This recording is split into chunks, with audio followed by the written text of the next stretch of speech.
Good morning, students. This is Satish Kumar from Krishna Public School, and in this video we shall be discussing about the question answers from the chapter Food, Health and Safety. So the first question is, what are deficiency disease? So students, deficiency diseases are basically caused by the deficiency of the vital nutrients which are required in our food, and if one of the nutrient is not provided to the person in proper amount, then the disease which are caused by these nutrients is known as deficiency disease. Okay, that is like अगर vitamin A की कमी है तो the person will be suffering from night blindness which is due to the deficiency of vitamin A. If a person is suffering from scurvy, then he must be having a deficiency of vitamin C, like that. Next question is, defines balanced diet and name the nutrients contained in balanced diet.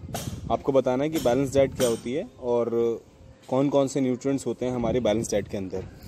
So students, balanced diet is that diet, or you can say the food stuff which is having all the nutrients in proper proportion. जिस food के अंदर सारे nutrients जो होंगे वो proper proportion के अंदर होंगे, उसे हम क्या कहेंगे, balanced diet कहेंगे. जैसे हमारे fat, vitamins, proteins, roughage, minerals, and if when all these substances are in proper proportion in a food diet, then the diet is known as a balanced diet.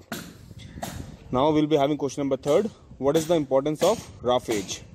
So basically, roughage is not digestible, but the importance of roughage is to जो हमारा bowling movement होते हैं, मतलब the process in which the waste product is removing from our body, and plus the water retention, जो हमारी body के अंदर जो पानी को रोक के रखने की जो ability होती है, वो किस में हेल्प करता है? वो चीज़ हेल्प करता है हमारा roughage उस चीज़ में, कि तो हमारी बॉडी से जो वेस्ट मटेरियल है वो प्रॉपर अमाउंट में रिमूव होता रहे, और प्लस हमारी बॉडी के अंदर जो वाटर रिटेंशन कैपेसिटी है जिसकी वजह से हमारी बॉडी डिहाइड्रेट ना हो, तो इसको इंश्योर करने का काम किसका होता है?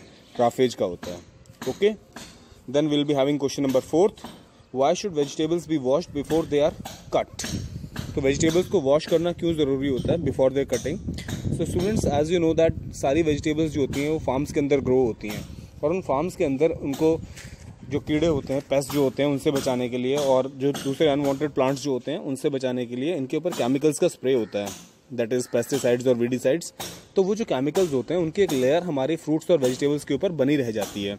जब उनको तोड़ के when they are came into the market for selling purposes, जब उनको बेचने के लिए मार्केट में लाते हैं, तो उन फ्रूट्स और वेजिटेबल्स के ऊपर केमिकल्स की क्या रहती है, हमारी एक लेयर रहती है. तो उस लेयर को रिमूव करने के लिए ये ज़रूरी होता है कि हम फ्रूट्स और वेजिटेबल्स को क्या करें, पहले धो लें, सो दैट कि वो लेयर जो है वो रिमूव हो जाए, और उसके बाद फिर उन्हें कट किया जाए, and they can be used for cooking purposes later on. So this is the reason that the vegetables and fruits should be washed before they are cut. Then we are having question number 5. What causes goiter? अब जो goiter होता है, जिसको हिंदी में घेंगा भी बोलते हैं, वो किसकी वजह से होता है? So students, हमारे जो नेक वाला पोर्शन होता है, there is a gland known as thyroid gland, और थायराइड ग्लैंड की रिक्वायरमेंट होती है आयोडीन. जब थायराइड ग्लैंड को आयोडीन प्रॉपर अमाउंट में नहीं मिल पाता है, तो जो ग्लैंड होता है उसका साइज़ बहुत ज़्यादा बड़ा हो जाता है, और वो बढ़ के इतना बड़ा एक मास टाइप स्ट्रक्चर बन जाता है गले के अंदर. तो उसी को हम गोइटर बोलते हैं, उसी को घेंगा बोलते हैं, which is cause due to the deficiency of iodine in the food. So this is the reason for the goiter. Then will be having question number 6. What is the difference between communicable and non-communicable disease? So communicable disease वो होती हैं जो एक person से दूसरे person में transfer होती हैं. जैसे अभी कोरोना वायरस चल रहा है हमारा, ठीक है ना, which is due to virus, जो वायरस की वजह से होने वाली बीमारी है. तो क्या होता है, वो एक पर्सन से दूसरे पर्सन में बहुत जल्दी फैलती है. तो ऐसे डिजीज़ेस जो एक पर्सन से दूसरे पर्सन में ट्रांसफ़र हो जाएं, कम्युनिकेट हो जाएं, तो उन्हें क्या कहते हैं, कम्युनिकेबल डिजीज़ेस कहते हैं. And the diseases which are not communicated from one person to another, या जो किसी डेफिशिएंसी की वजह से होती हैं. जैसे मान लो किसी पर्सन को नाइट ब्लाइंडनेस है, वो किसकी वजह से है, विटामिन ए की डेफिशिएंसी की वजह से है, और विटामिन ए की डेफिशिएंसी की वजह से नाइट ब्लाइंडनेस हो गया, उसको शाम के टाइम पे दिखाई नहीं देता है. तो ज़रूरी नहीं है कि वो जो उसके साथ पर्सन हो उसको भी वो प्रॉब्लम हो जाए. अगर उस साथ वाला पर्सन ठीक से सारी डाइट्स वगैरह ले रहा है, अपना सब कुछ खाना ठीक से खा रहा है, तो उसको नाइट ब्लाइंडनेस नहीं होगा.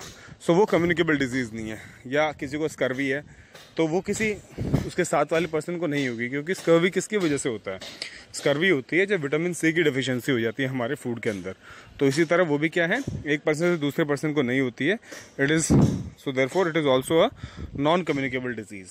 सो इस चीज़ से आपको समझ में आ गया होगा कि कम्युनिकेबल डिजीज़ वो होती हैं जो एक पर्सन से दूसरे पर्सन में ट्रांसफ़र होती हैं, और नॉन कम्युनिकेबल वो होती हैं जो एक पर्सन से दूसरे पर्सन में ट्रांसफ़र नहीं होती है।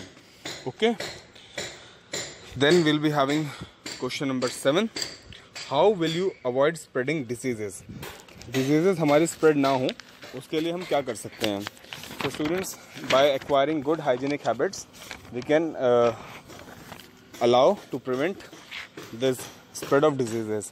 इसके अंदर हमारे पास क्या क्या आ जाता है। Taking bath every day, if we shall bath every day, अगर हम रोज़ नहाएंगे तो उससे हमारी बॉडी से जर्म, डस्ट और डस्ट जितनी भी चीज़ें हैं वो सब क्या होंगी, रिमूव हो जाएंगी।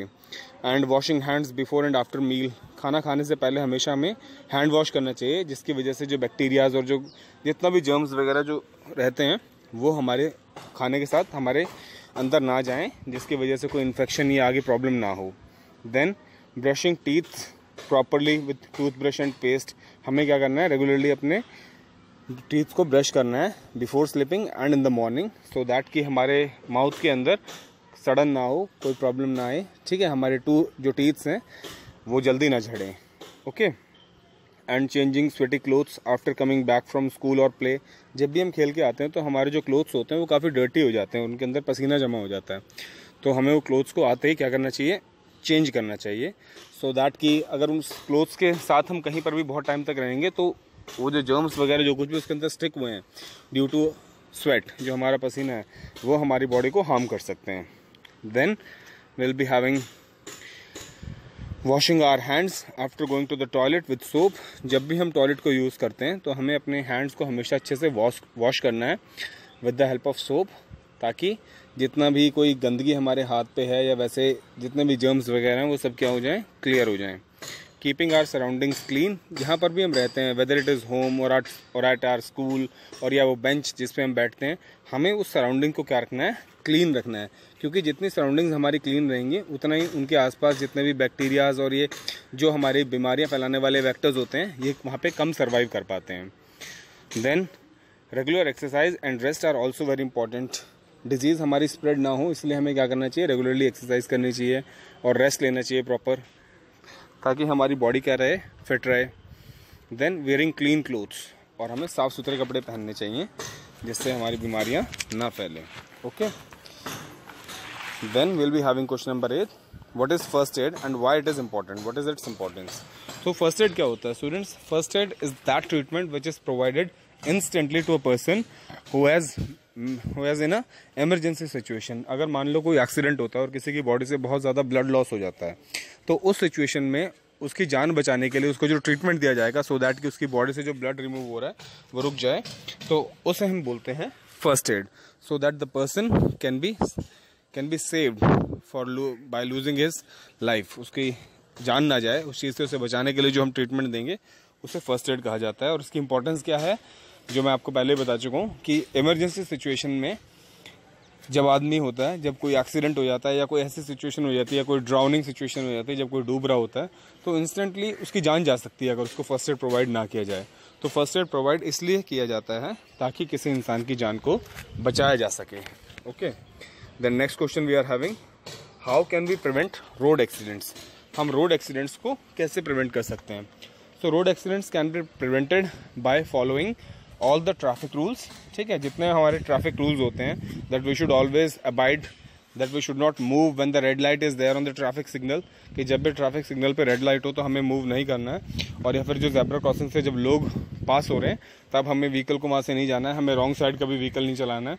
सो जितने भी हमारे ट्रैफिक रूल्स होते हैं, अगर हम उन्हें अच्छे से प्रॉपरली फॉलो करेंगे तो क्या होगा, ये सारी सिचुएशन हमारे सामने कभी आएंगी ही नहीं। Okay, and we can prevent road accidents. Then question number 10, name some poisonous snake. हमें बताना है कि पॉइजनस स्नेक कौन कौन से होते हैं जिनके काटने से हमें क्या हो सकता है, जहर फैल सकता है हमारी बॉडी के अंदर। तो वो होते हैं sea snake, cobra, viper and krait, Indian krait. So these are very poisonous snakes जो बहुत ज़्यादा जहरीले होते हैं। Next is question number 11, what type of first aid should be given to person having leg fracture. अगर किसी को पैर में फ्रैक्चर हो जाए तो उसे किस टाइप का आप फर्स्ट एड देंगे। उसे फर्स्ट एड प्रोवाइड कराने के लिए हमें सबसे पहले क्या देना पड़ेगा, एक स्ट्रेचर की रिक्वायरमेंट है। स्ट्रेचर पे उसको लिटा देंगे और फिर उसको मतलब जिस भी पैर में फ्रैक्चर है उसको इस टाइप से सपोर्ट करना है ताकि उससे कम पेन हो। Okay, so this is how we can support a particular person is suffering from leg fracture. So this is what for today's class, students. Thank you very much for listening to me so far. If you have any doubt, you can contact me on WhatsApp. My number is given on the official group. Thank you very much for listening to me so far.